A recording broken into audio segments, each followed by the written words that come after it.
America, we gotta get back to doing what's expected of us as free citizens in this democracy. That means being tolerant, being respectful, staying informed, and being engaged. I'm former Congressman Joe Walsh. Follow me here and join the millions of Americans who are renewing their social contract with each other. The social contract, it's on us.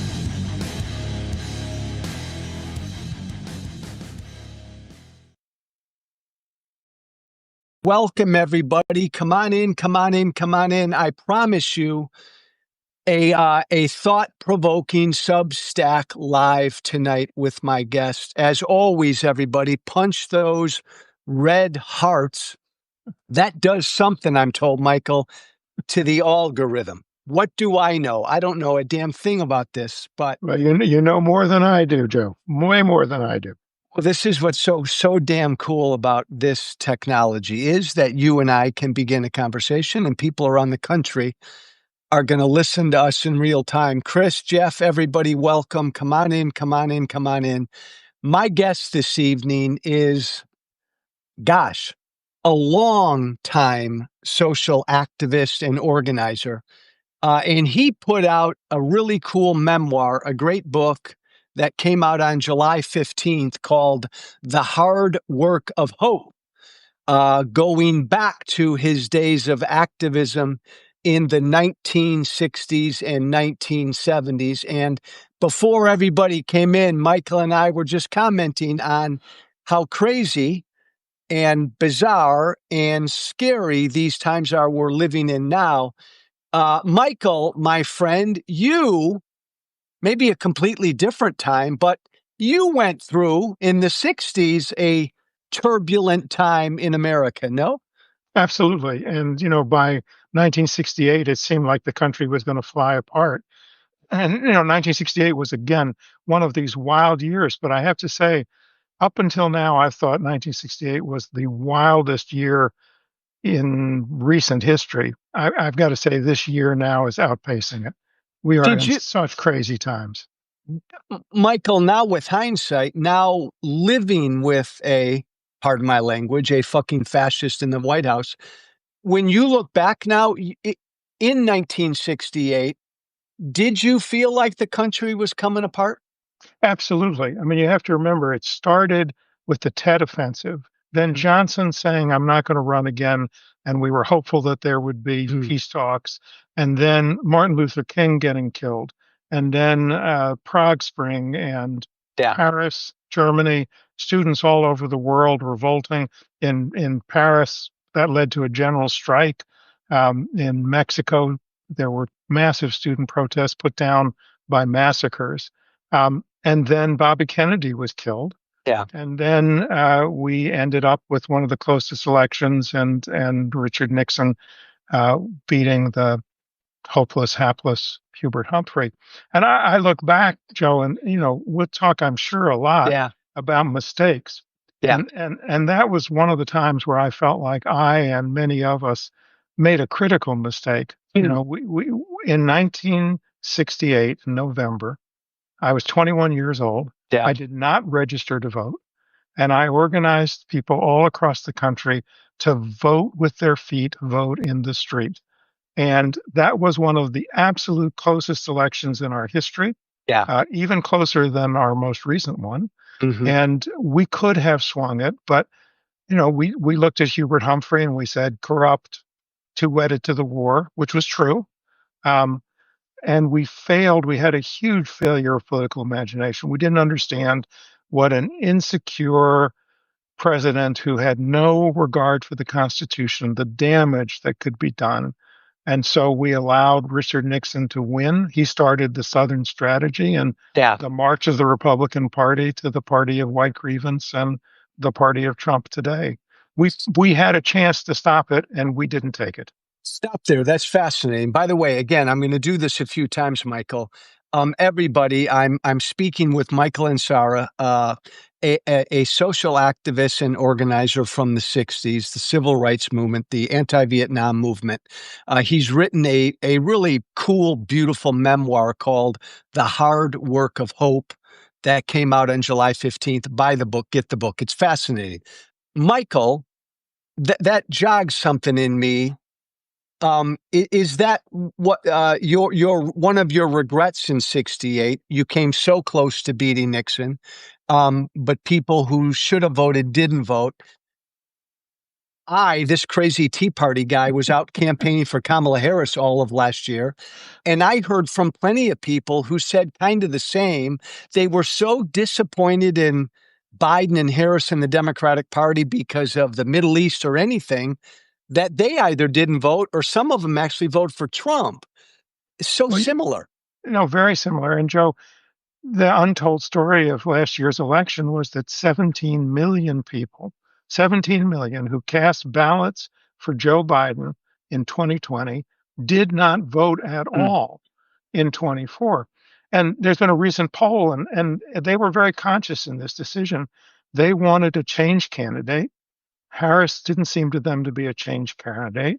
They've looked at years and Yeah. years of where the Democrats had become the party of the status quo. They wanted to change it. They couldn't bring themselves to vote for Trump, so they didn't vote at all. And that was a tragedy. Well, so okay, so you and I are older now. You're an older guy now. This eternal dilemma. If you're a true believing activist, and I say in the Democratic side, if you're a progressive and you're tired of the corporate, moderate, whatever Democratic Party, you've got this dilemma then a lot of elections where you either on principle don't vote or vote for the bad guy, but generally don't vote, or you support your team. And if you don't support your team, look what you get. It's Mhm. fascinating to me. And it is a dilemma. And again, I go back to 1968. We were arguing, well, the lesser of two evils is Yeah. still evil. Which is a nice slogan. And again, it's not that we were wrong about Humphrey; it's that we were wrong about Nixon. It's and the damage that could be done. And so, what I say to people all the time is, we have to be strategic, principled, passionate, but strategic. We have to ask what will really advance the causes that we believe in. And right now, I believe that the threat that Trump poses is the worst threat to democracy, to the Constitution, and to decency that we've Yeah. had since the Civil War. And by the way, there's a historical through line from the people who brought us the Civil War to the people who are in the White House today. And what's fascinating, Michael, about this is you and I come from such different places. I come from the Tea Party right. You come from the principled left. I agree with every word you just said. Um, do you? What are the differences? Because I believe that way too. I believe like our democracy is hanging by a thread right now. Did you feel that way in the '60s? Is this different? It is different. In the 60s, certainly at the beginning of the 60s, we were animated both by a great love of the country Yeah. and a belief in America's exceptionalism. I mean, we can laugh at it now, but we really believed it. I mean, I got into activism in the civil rights movement because I had been stirred by life, liberty, and the pursuit of happiness. What a unique phrase, pursuit of happiness. And Michael, that's so fascinating because I have always too often attacked the left, and many of my former friends on the right, we've always believed there was not really patriotism on the left. Like they attacked America. That's right. interesting. Well, I think one of the really great harms of the Vietnam War is that for those of us who had started out with optimism and a great belief in American democracy, by 1968 and 1969, we had become so opposed to the policies. We'd been so discouraged by the violence. 2, 3 million Vietnamese, Cambodians, and Yeah. Laotians killed, but also the history of slavery. And we learned about what happened to the native peoples of the country and the genocide that affected them. And then America's military adventures in Iran and Guatemala. And so by 1968, by 1969, we had arrived at what I considered to be a tragic and wrong Mhm. position, which is that America was irredeemable. And when you Ah, get to that point, then you can't be a patriot. And also, at that point, it's all or nothing. Either you're changing everything or you're doing nothing. And since you can't change everything all at once, I think the left left a heritage, the new left, that was really not as patriotic. I mean, also, I look back, Joe, and I was marching under Viet Cong flags. Yeah. And now I would say, no, let's march only under American flags and sing America the Beautiful. Our country has enormous flaws, and I think Yeah. you can believe in that and understand those flaws and still love it and believe it's worth fighting for. And I definitely feel that way for all of our history and all of our flaws and for all of the dangers and for all of the fact that Trump is in the White House. This is a country worth fighting for. Do you worry today that the notion that America is irredeemable is still present or influential on the left, or not as No, much? well, I think it is influential in the academic left. Okay. But the academic left is that it's academic. It's not out doing the work and organizing. And what saved me in 1968 and 69 was a commitment to organizing. And if you're actually out talking to people, particularly people who don't completely agree with you, then you understand that people can change and you understand the decency that is in so many people even when they disagree with you. And I think today, for instance, I loved the No Kings demonstrations. They Yeah. were joyful, they were patriotic, and they were optimistic, even in the face of this dismal and catastrophic regime that we're suffering under. Um, Much of the book is about that turn you made into organizing, organizing, organizing. Do we do as much of that now? No, It no, doesn't. and one of the critical differences is to understand there's mobilizing. Yeah. There's campaigning for elections, and then there's organizing. Organizing, you're building organization. You're building small d democratic organization that can protest over and over again, that can boycott over and over again, that can convince neighbors to come out and vote. Now, today, so much of our political campaigns are just marketing exercises. Yeah. How much money can you spend to market? Not civic engagement, not people talking to their neighbors and their friends. And as you know, the right has some built in advantages. They've Yeah. got the NRA, they've got the evangelical churches, they've got the right to life movement, they've got the chambers of commerce. And we who are trying to fight for democracy, we have to organize and organize, not just show up at a protest, but we have to organize groups that will sustain the protests and make them larger and larger, and also make sure that even with all of the voter suppression and attempts to put their thumb on the scale, we have to win in 26. And I believe we can. I believe we can. But it What's takes organizing. what's the value, Michael? Because I've been and spoken at a number of the No Kings rallies. Yeah. What's the value in mass protest in your mind?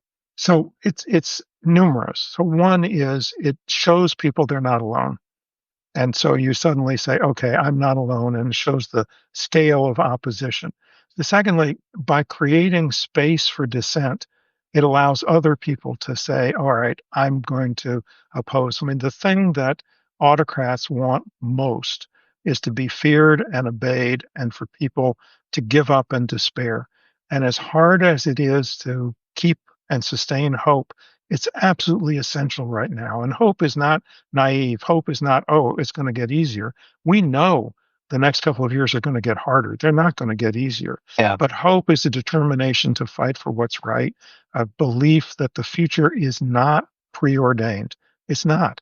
We don't know what will happen in 26. We can have a big effect. So protests raise hope, make you feel that it's possible to dissent, and show that large numbers of people are refusing to obey, which is essential. They're essential, but they're not enough. We have to organize and go talk to the people who are on the sidelines and have them join us. You and I are a couple of old white guys. You're a tad older than I am. 78. Man, Michael, you're aging well, damn it. You look good.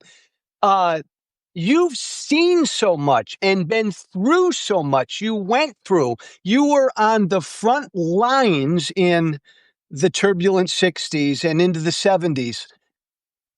As you sit here today, even with everything you've experienced, are you still a little blown away that guy got elected twice, and that authoritarian, that strong man, that autocrat sits in the White House in this country? Does that still blow you away a little bit?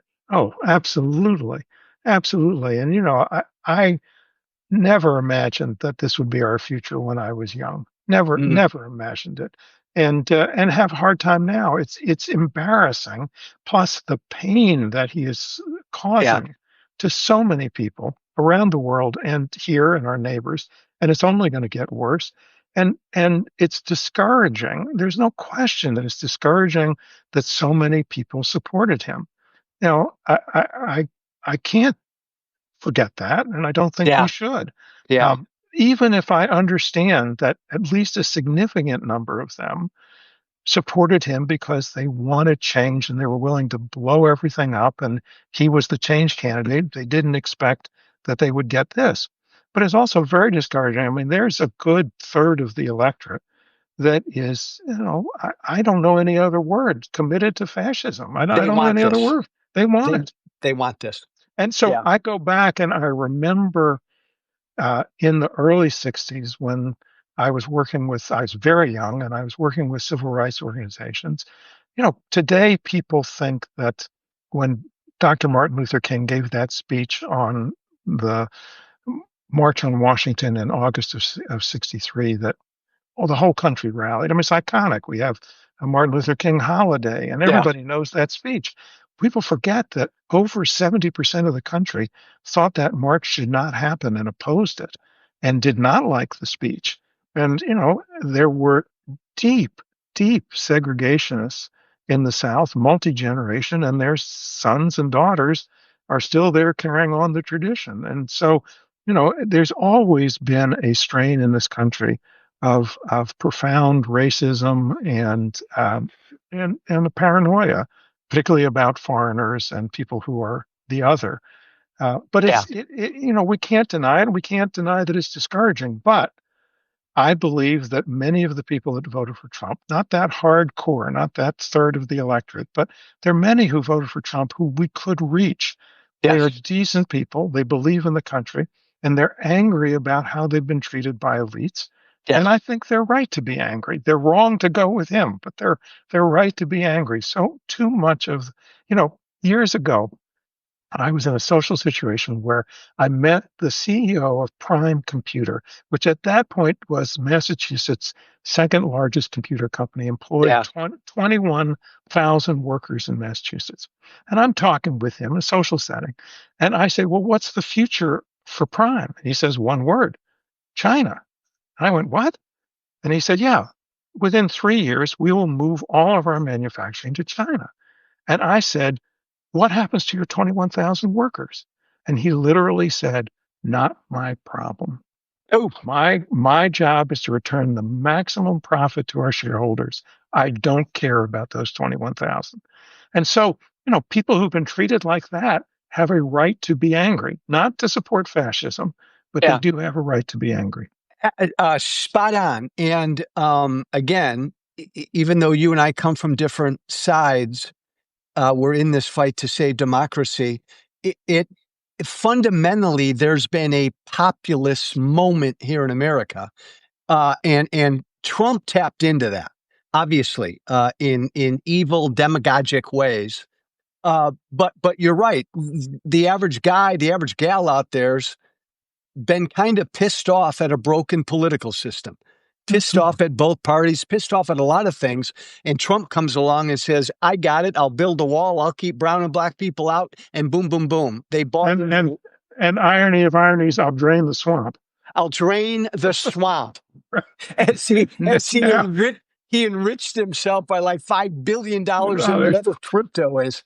right. But you're right. So America, these past 10 years, has had a choice between a bad, evil, fake populist and what they would tell me, Michael, is, as I was out there campaigning for Harris, like a party that was just missing the moment. Like they Right. didn't understand how angry the average person was. And you know, the Democrats became the party of the status quo. And if How? well, it goes back, goes back really into the 1970s. I remember when the Republicans had this huge advantage in fundraising. Yeah. And then in the 1970s and early 80s, the Democrats found, oh, there's a new generation of CEOs, new generation of Hollywood producers, and we can raise money from them too. And so over time, I have a good friend who ran for Congress. He tells a hysterical story about running for Congress. He didn't win. And when he started, he was very clear about capital gains. He does not support increasing the capital gains tax. And he's calling and calling for money. And over again, he's getting a question from wealthy people. What's your position on capital gains? This is a highly principled person. So, Yeah. he starts by telling them, I'm not for increasing capital gains. I'm not for reducing it. I'm actually for increasing it. Don't get the donations. So then he starts not talking about it, but it keeps coming up. And he ends up saying, well, if I'm elected to Congress, I think we'll have to study that issue. But again, it's the insidious impact of raising money from the wealthy elites. And it slowly but profoundly corrupts uh, politicians of both parties, Um, this, so this notion that there's an anti-establishment fervor in America, Trump tapped into it. The Democrats have been missing in action. Michael, again, how fucking bizarre these times are. 3 months ago, I literally became a Democrat to try to help. I mean, who'd have thunk it? To try to help Democrats defeat what this thing is. My biggest plea to my new party is to fight for average working class people. Well, so here's the dilemma that the Democrats are in, and that Uh, all of us who care passionately about democracy are in. So Trump is the destroyer. He yeah. is destroying and destroying and destroying. And so, of course, we have to fight and resist his destruction. But if we end up as the preservers of a failed status quo, Uh, we're going to lose. So we can't just say, go back to the way it is. What we have to say is, there's a better way, and you're destroying our chances to get to that better way. So we have to be able to offer not just an opposition to Trump, but a reform agenda that is populist and works for the vast majority of Americans. I was a baby in the 60s. I'm a tad younger than you. Michael, was it, and maybe this is a stupidly simple question, did you feel when you were on the front lines and you were engaged in your activism and your organizing, was it an optimistic time or not? It started out as a profoundly optimistic time. And, it was also wonderful because I felt part of something much larger than myself. Mhm. My life had purpose and meaning, and I felt that I was directly shaping history. And that's a wonderful feeling. But by the end of the 60s, it had gotten to be really wearing and grind and so much had happened, and there was so much death uh, that by the end of the 60s, we were in many ways despairing. Mm. And so many of my friends at the end of the 60s literally went somewhat crazy. They joined all these crazy sects. Some of them became weathermen and said Yeah. they're going to blow things up, and ended up blowing themselves up. And that was, I think, in large part because of both our youth and the weight of the war. I mean, I remember getting up every morning and thinking, I have to be better. I have to be better. If Mm. I'm not better, people will die. I have Wow. to find a way to stop this war, or people will die. And that weight was on us. For so many years, we were the only people opposing the war. That's a very hard life to lead. But but I do miss that sense Yeah. of being part of something and shaping history. And I hope we will get that again. And I hope in the opposition to Trump will give birth to some new movements that we all feel that we're part of, and that we feel a deep connection to each other, to our country, to our history, and to the future. Michael, when the '60s ended, and you had that notion, that feeling, and then you went into the '70s and continued your work, what was it, a different feel? Yes, it was. Um, and there was a transition. I started at the same time in '68 and '69. I felt like the gulf between the anti-war movement and the people who were paying the highest price was too wide. And I tried to figure out, okay, how can we start organizing people in blue collar communities? And we started by going to state and community colleges where there were just scads of returning Vietnam veterans, some of whom wouldn't talk to us, but many of whom would, and many of whom became anti-war activists themselves. And then we asked them to take us back into their communities, and we tried community organizing. And we've still carried so much baggage from the student Yeah, movement, the we have no leaders here and all that crap, yeah, that we did good campaigns, but we couldn't build sustaining organizations. But that effort to learn how to organize, I really found rewarding, and to figure out how to master the craft of organizing and to be able to build deep and lasting organizations. And finally, we were able to do that with something called Massachusetts Fair Share, which mhm, at one point had 115, 120,000 households in Massachusetts paying dues to it, and was more popular than any politician or any other organization in the state, and was made up largely of white working class members. And in Massachusetts, we had a sort of prequel to MAGA. It was the anti-busing movement, where the judge decided that the school yep, system had been segregated, which it had. yeah, And then the judge, in his wisdom, decided that the only solution for this was busing yeah, students inside Boston, leaving the affluent suburbs completely out of the picture. yeah, And so that gave birth to a movement that was in opposition to the busing, that was both virulently racist and, was people throwing stones at buses with black kids on them, people beating up black passerbys. So it was deeply racist, but it was also deeply anti-elitist and deeply populist. yeah.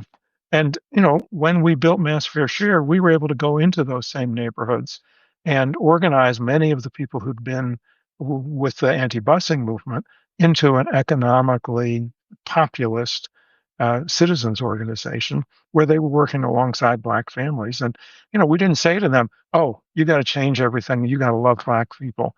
Or to the black people, you got to love these people who are throwing stones at your buses recently.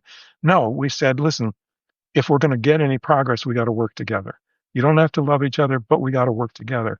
Over 5 years, that led to the leadership, the grassroots leadership of the organization, coming forth with an anti-racist statement to the convention that was passed overwhelmingly, with many of the people who supported the anti-busing movement voting for it.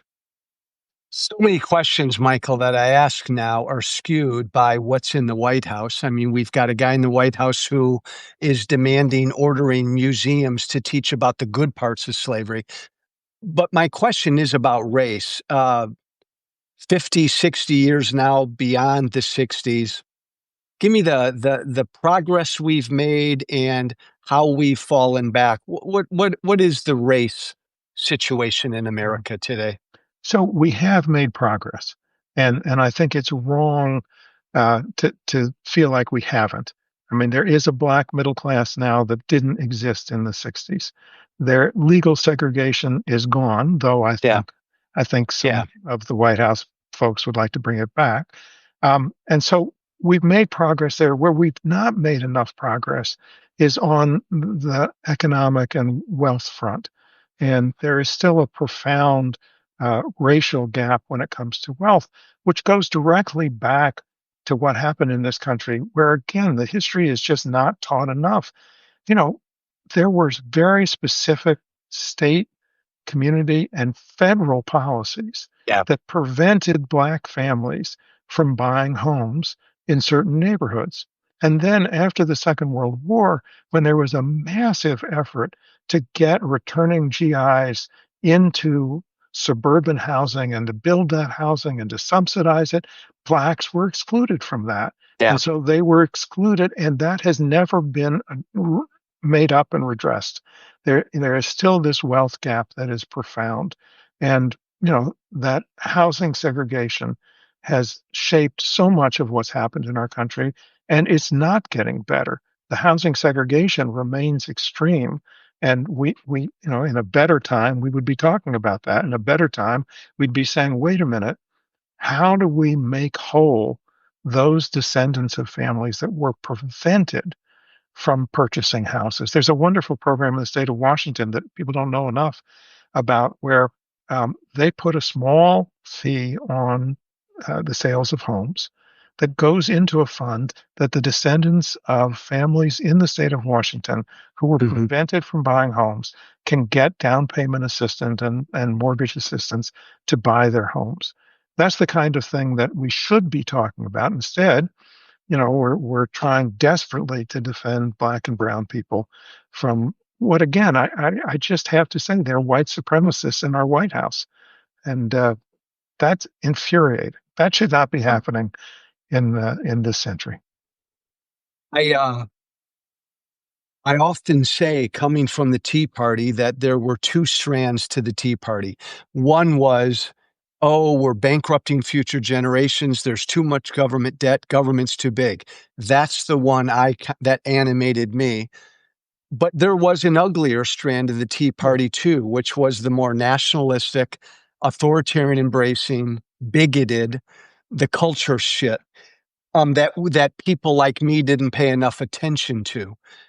And Trump really tapped into that strand of the Tea Party, I think. No, absolutely.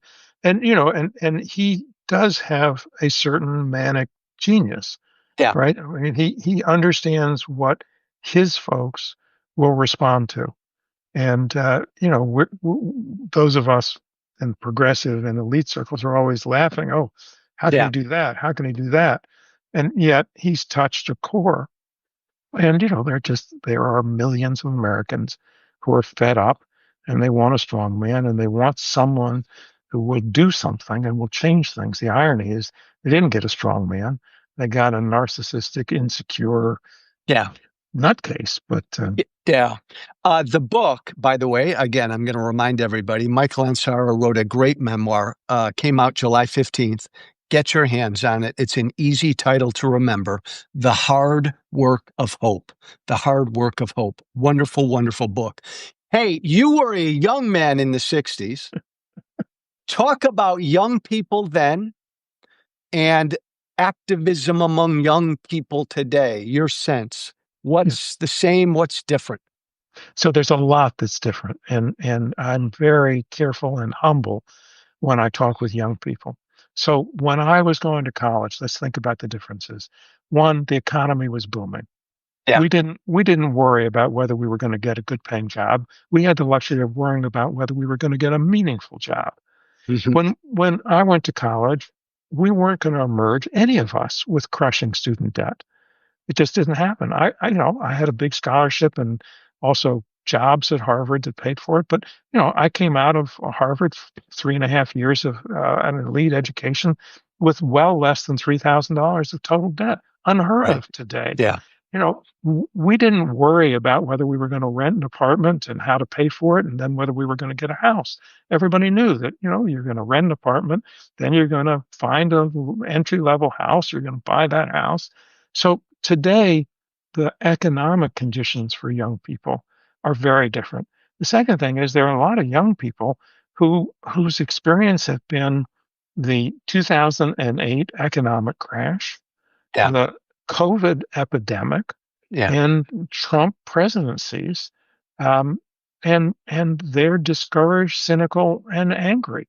And again, I go back to, if you think the country's irredeemable, if you think politics are completely hopeless, then you sit on the sidelines.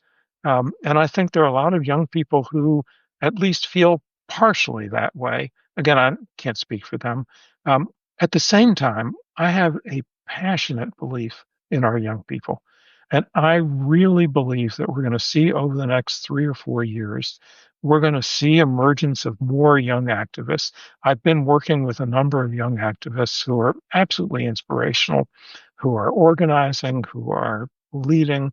And I really believe that young people will find a way forward because it's their future that they're fighting for. I mean, the future of the country is young people's future, and I believe they will fight for it. They'll fight for it in their way. They won't fight for it the way I did. Yeah. And, hopefully they can read my book and take a few lessons from it, largely about what not to do, maybe a Mike, few about what to do. Michael, there's so much truth in what you say. I spent a lot of last year speaking at college campuses, and I would go in front of these 18, 19, 20, 21 year olds, and I would make my case. Donald Trump is an existential threat to democracy.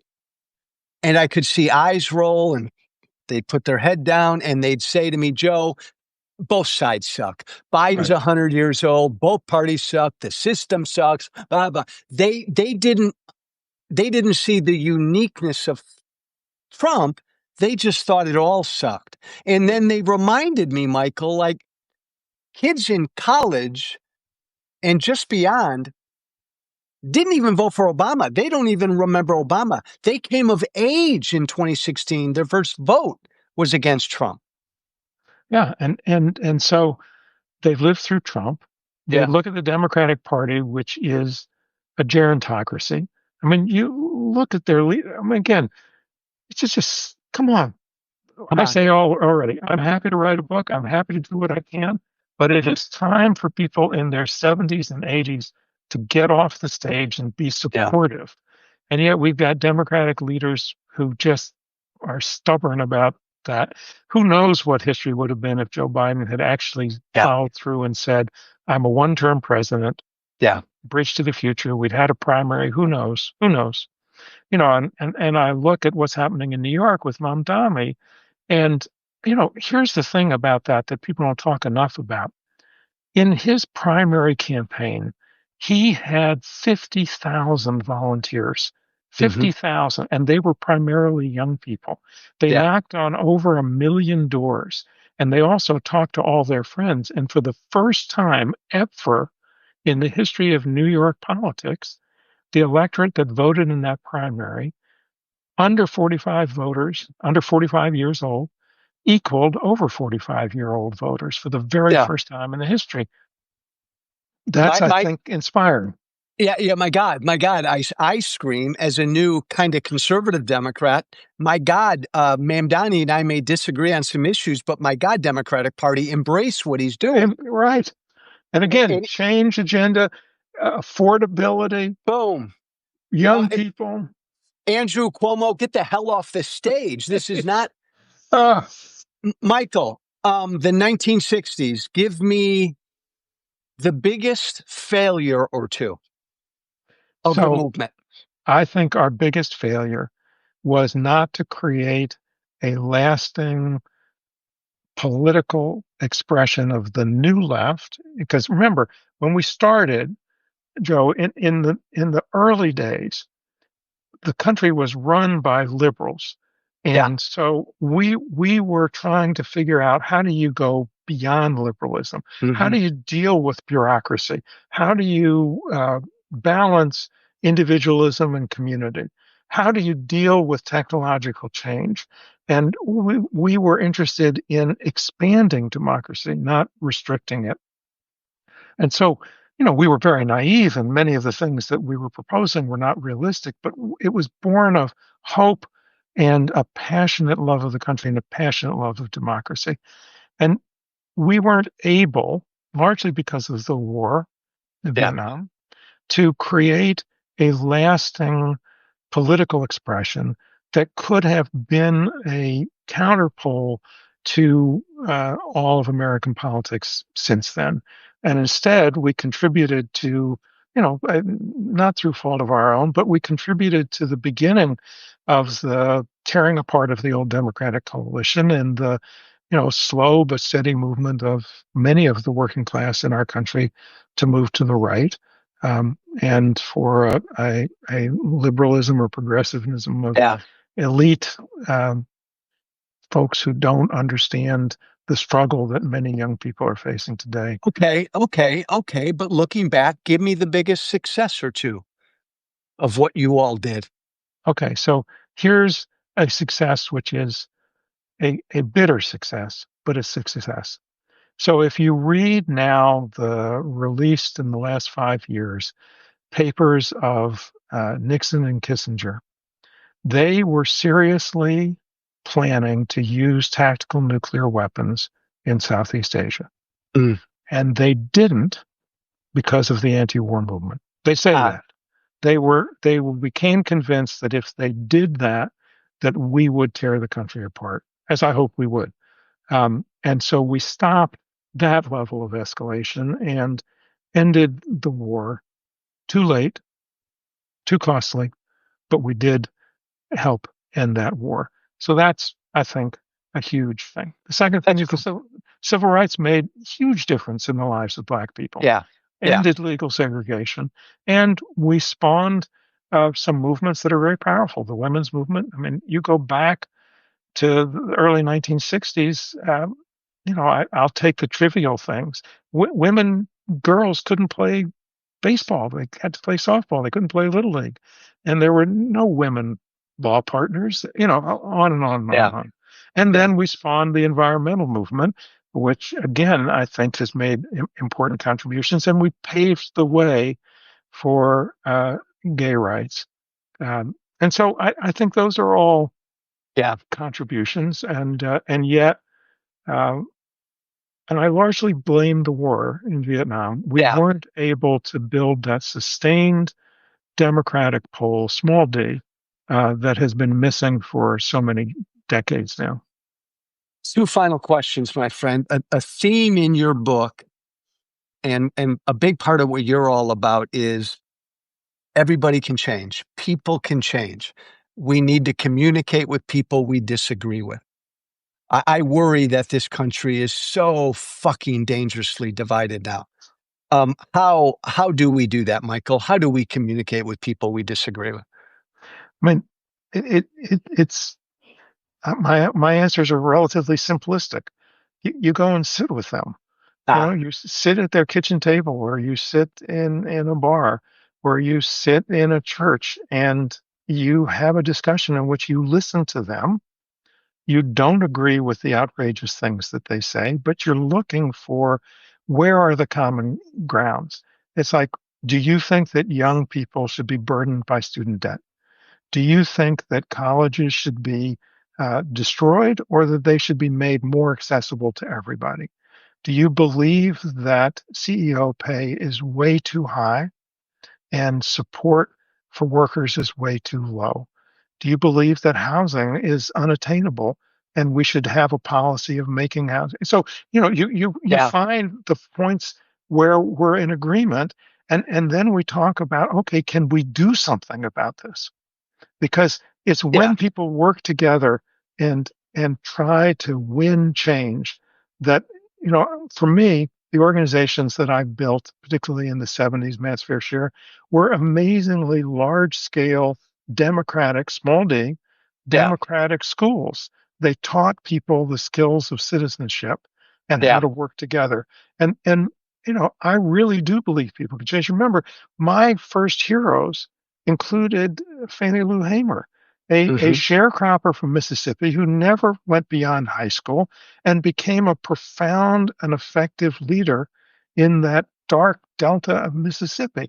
yeah. So I believe that ordinary people have really enormous possibilities and that they can do amazing things when they work together and that people can change. You and I one day should model that, and we'll film it. Because if you and I were sitting at a bar Right. and we talked about what you brought up regarding income inequality in college, you and I would generally broadly agree, and then we may haggle over policy But we'd answers. figure So we, there's we, we'd figure that out. we'd figure it out. Right? And Yeah. if we started by asking, how do we Mhm. make the country better, and Yeah. how do we make it work for everybody, not just the few? And so, Yeah. we'd have an honest discussion about government bureaucracy. And I wouldn't say there's no problem with government Yeah. bureaucracy, right? Yeah. But we wouldn't be talking about destroying it. Yeah. Yeah. You also wouldn't hire Elon Musk to come in and destroy it. Yeah. No, no. And, I worry that we're going to see terrible things in the coming years. We Um, are. so, but yes, Last I think you and I could reach agreement in a lot of ways that would surprise both of us. Oh my God, I drink a lot of tequila at that bar. Michael, last question. So now we sit. Um, uh, One of our two major political parties is full on authoritarian. People like you and I are locked arms on the side of trying to defend democracy. How do we resist and defeat what we're up against today?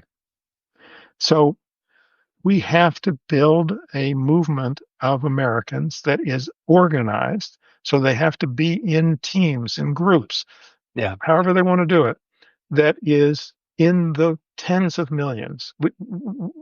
There's this funny little 3.5% thing that Erica Chenoweth everybody sort of Yeah. gloms onto that. No, no, we need 20, 30 million Yeah. Americans. And we need to do everything we can within the framework of the Constitution. Absolutely nonviolence has to absolutely be nonviolent at Yep. every point. And then we'll see. I think we can win the 26 elections, and we need to make them a wave election. And it's going to take all of us. And we can worry about what the White House and Trump and MAGA is going to do to put their thumbs on the scale. We know they're doing it. Look at Texas, look at Missouri Yeah. today. But we still can overcome that. And we need to try our best to make that a wave election and win. And if Trump does the most outrageous things, and if Trump ignores the Supreme Court when they finally get around to ruling on the substance of things, and then we're going to have to do massive Yeah. nonviolent civil disobedience. But you Bingo. don't get there. You don't get there in a direct line. You have to go through the struggle. You have to organize people. You have to try to win the elections. You have to try to convince people, and you have to fight within every institution. So, if you're an alumni of a college, you should be organizing other alumni to make sure that the college resists and works for an agenda to make it more accessible. If you're in healthcare, you should be organizing with other healthcare workers. If you're a scientist, you should be barnstorming in Yeah. public library after public library saying, Yeah. look at what's happening. We need to organize in every sector of the society and expose what he's doing, oppose what he's doing, offer a better reform agenda, and organize, organize, organize. I lied, Michael. I've got one final quickie. It's my favorite question. Um, are you bearish or bullish on this magnificent 249-year-old experiment in freedom and democracy? Are you bearish or bullish that this thing can stay together? I'm worried, profoundly worried, and deeply hopeful. And most importantly, I believe it is worth fighting for. This unique experiment in the world, has all sorts of flaws, has all sorts of bad history, but it's absolutely worth fighting for. And if we will all fight for it, then I'm absolutely bullish on it.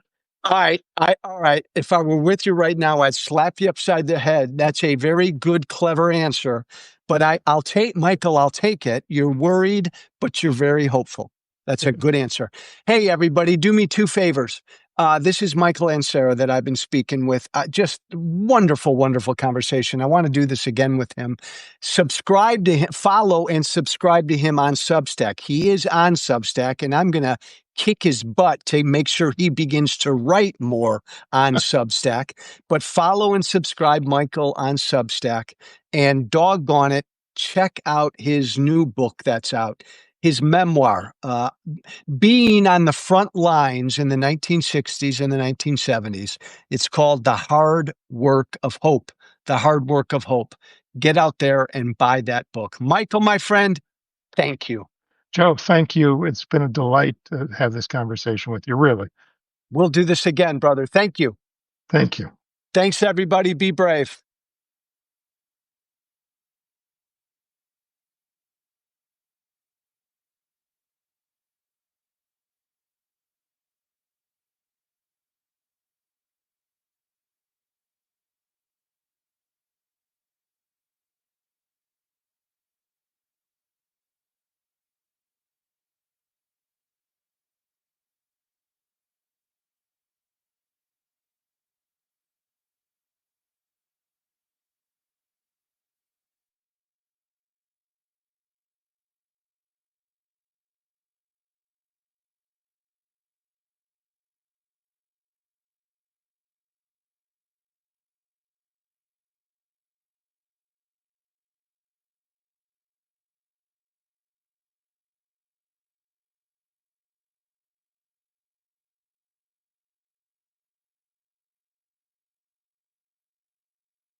Thank you for listening.